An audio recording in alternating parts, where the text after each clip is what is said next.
हे game changers, आज मैं आपको बताऊंगा कि आप दुनिया के सबसे बेस्ट स्टॉक्स को बस डेली लाइफ के खाने और शॉपिंग से कैसे डिस्कवर कर सकते हैं, जो कि इवन प्रोफेशनल इन्वेस्टर्स भी पहले डिस्कवर नहीं कर पाते। आप सिंपली बस अपने वर्क प्लेस या फिर आसपास के मॉल्स, शोरूम्स, रेस्टोरेंट्स और होटल्स पर फोकस करके एक प्रोफेशनल इन्वेस्टर से अच्छे स्टॉक्स पिक कर सकते हैं। और ये मैं नहीं कहता, ये इन्वेस्टिंग के गुरु और लेजेंड पीटर लिंच कहते हैं, जिसकी इन्वेस्टिंग में 20 साल से ज्यादा एक्सपीरियंस है। उनके मुताबिक एक सीधा सादा आम इंसान जिसको बस बेसिक मैथ्स का प्लस माइनस आता हो और वो बस अपने नॉर्मल ब्रेन का सिर्फ और सिर्फ 30% यूज करके एक प्रोफेशनल इन्वेस्टर और एक्सपर्ट से अच्छा स्टॉक पिक कर सकता है। अगर वो बस आधा अलर्ट भी रहे तो वो अपने सराउंडिंग से ऐसे स्टॉक्स पिक कर सकता है जो उसकी लाइफ बदल सकती है। लेकिन आखिर कैसे? तो चलिए ये भी देखते हैं।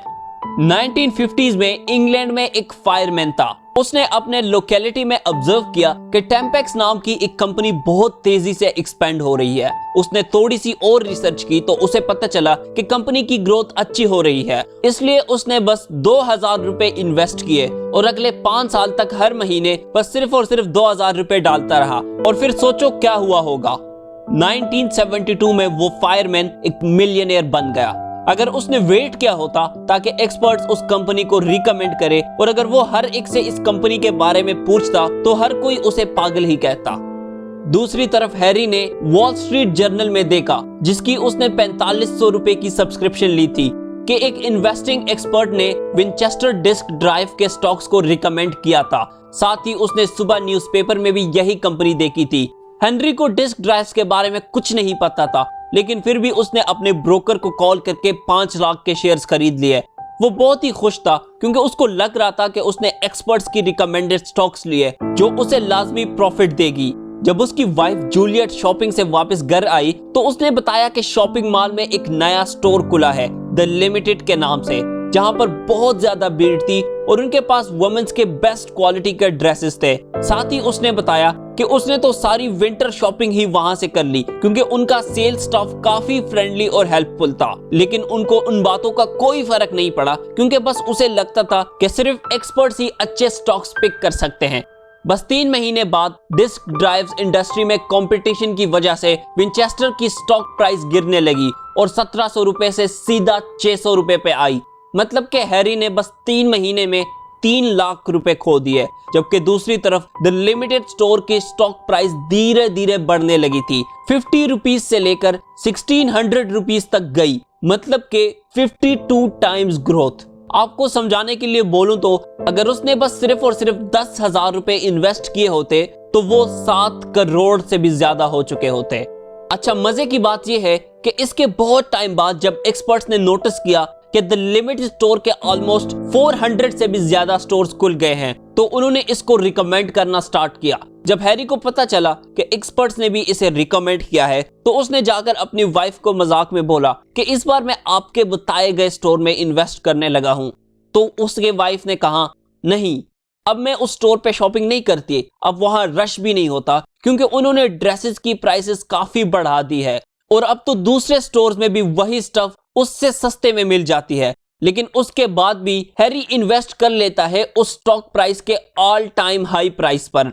बस थोड़े ही टाइम में वो स्टॉक प्राइस गिरने लगती हैं क्योंकि हैरी ने फैक्ट को देखने की बजाय बस सिर्फ और सिर्फ इन्वेस्टर्स को सुना था और ऑल टाइम हाई प्राइस पे लेने की वजह से वो स्टॉक प्राइस धीरे धीरे गिरने लगी, जिसकी वजह से हैरी को दोबारा से लॉस हो गया। देखो दोस्तों, ज्यादातर प्रोडक्ट्स ऐसे होते हैं जिनके बारे में हमें एक्सपर्ट से जल्दी और अच्छा पता होता है क्योंकि डेली लाइफ में हम उसे ज्यादा यूज करते हैं। हमें पता होता है कि डेली लाइफ में कौन सी चीज ज्यादा यूज होती है, कौन सी नहीं होती, कौन सी अच्छी है, कौन सी बुरी है, कौन सी ज्यादा बिकती है, कौन सी नहीं बिकती। डेली लाइफ चीजों को बस अच्छे से ऑब्जर्व करने से आप लाइफ चेंजिंग स्टॉक्स पिक कर सकते हैं।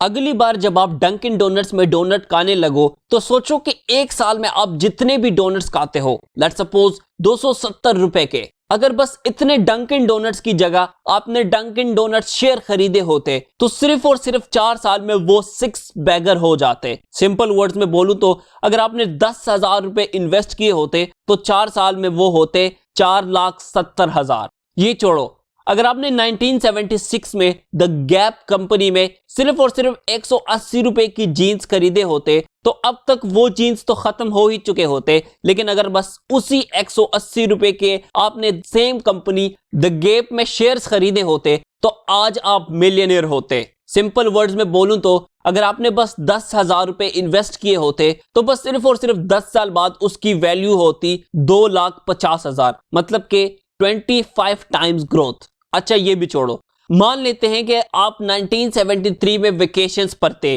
और ला क्विंटा इन में एक महीने का 371 रुपए होटल चार्जेस की बजाय अगर आपने उसी होटल ला क्विंटा इन में उसी पैसों 371 रुपए के शेयर्स खरीदे होते तो आज आप तब भी मिलियनियर होते। सिंपल वर्ड्स में बोलूं तो अगर आपने 10,000 रुपए इन्वेस्ट किए होते तो आज उसकी वैल्यू होती 1,75,000 रुपए, मतलब के 12 टाइम्स ग्रोथ। अच्छा ये भी छोड़ो, अगर 1982 में बस आपने $2,000 का एप्पल कंप्यूटर लेने की बजाय उसी $2,000 के एप्पल स्टॉक्स खरीदे होते तो बस 5 साल में उसकी वैल्यू होती $12,000, मतलब के 12 टाइम्स ग्रोथ। अच्छा ये भी छोड़ो, फ्यूनरल तो आप सब जानते ही होंगे। तो अगर 1969 में बस आपने एक फ्यूनरल के पैसे मतलब के 980 रुपीस बस एक फ्यूनरल कंपनी SCI के शेयर्स खरीदने में लगाए होते तो उसकी वैल्यू कुछ ही ईयर्स में $14,000 से भी ज्यादा होती, मतलब के 14 टाइम्स ग्रोथ। दोस्तों ये तो बस कुछ थोड़े से ही एग्जांपल्स थी। बिल्कुल इसी तरह आप डेली लाइफ में अमेजिंग स्टॉक्स पिक कर सकते हैं अगर आप बस चीजों को इन्वेस्टिंग माइंडसेट से देखना स्टार्ट करो। आप अपने सारे क्वेश्चंस मुझसे पूछ सकते हैं मेरे पर्सनल इंस्टाग्राम पर @hasnain_speaks, जहां पर मैं ज्यादा एक्टिव रहता हूं। हम सब साथ मिलकर एक दूसरे की हेल्प करेंगे और एक दूसरे को ग्रो करेंगे। And as always, thank you so much for watching.